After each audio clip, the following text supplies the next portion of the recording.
this video, I'm going to complete the short summary of Edgar Allan Poe's The Raven.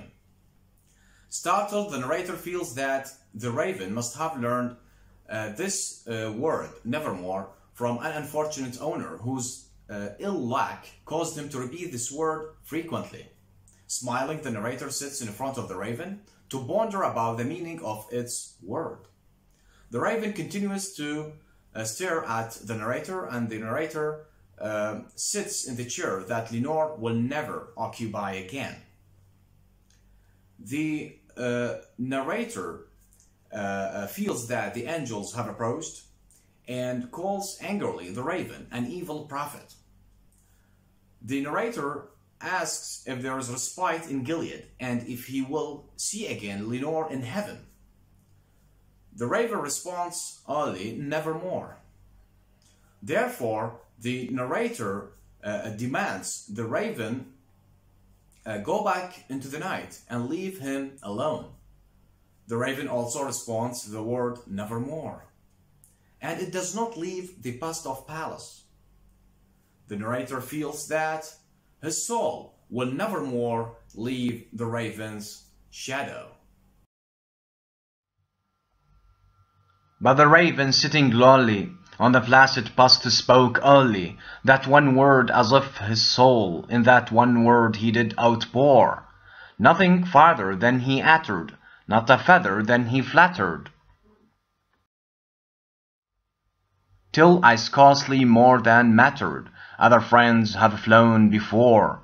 On the morrow he will leave me, as my hopes have flown before. Then the bird said, nevermore.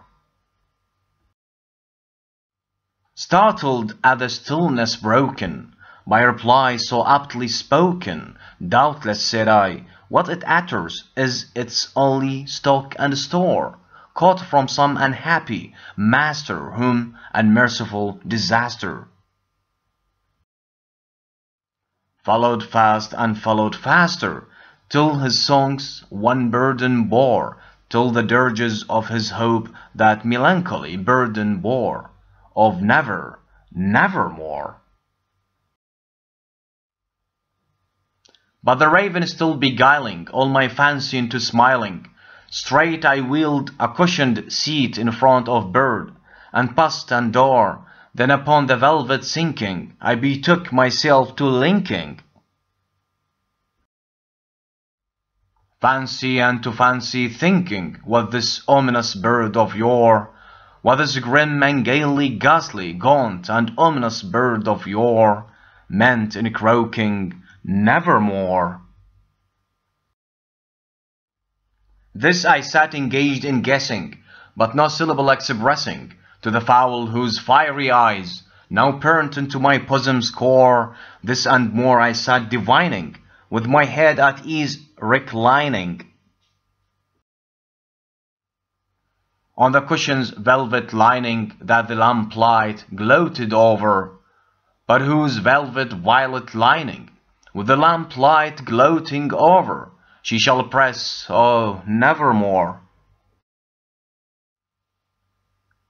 Then methought the air grew denser, perfumed from an unseen censer, swung by seraphim whose footfalls tinkled on the tufted floor. Wretch, I cried, thy God hath lent thee, by these angels he hath sent thee respite, respite, and nepenthe from thy memories of Lenore. Quaff, oh quaff this kind nepenthe, and forget this lost Lenore, quoth the raven, nevermore.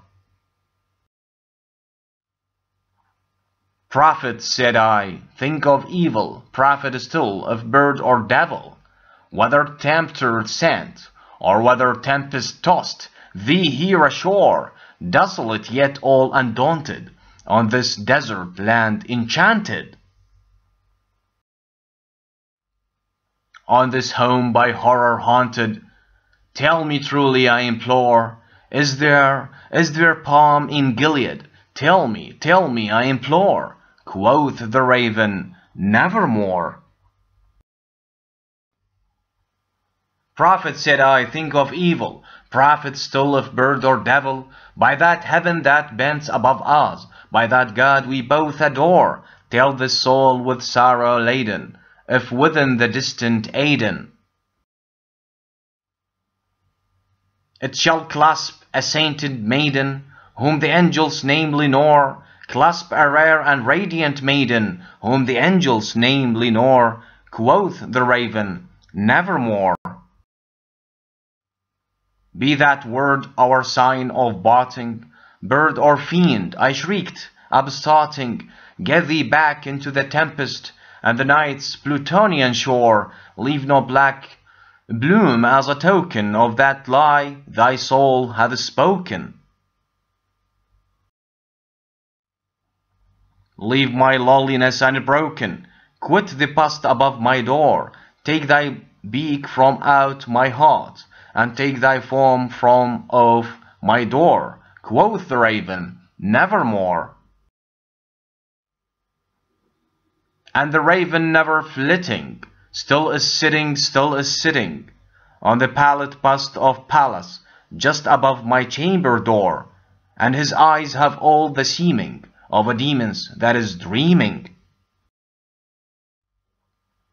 And the lamplight over him streaming throws his shadow on the floor, and my soul from out that shadow that lies floating on the floor shall be lifted nevermore.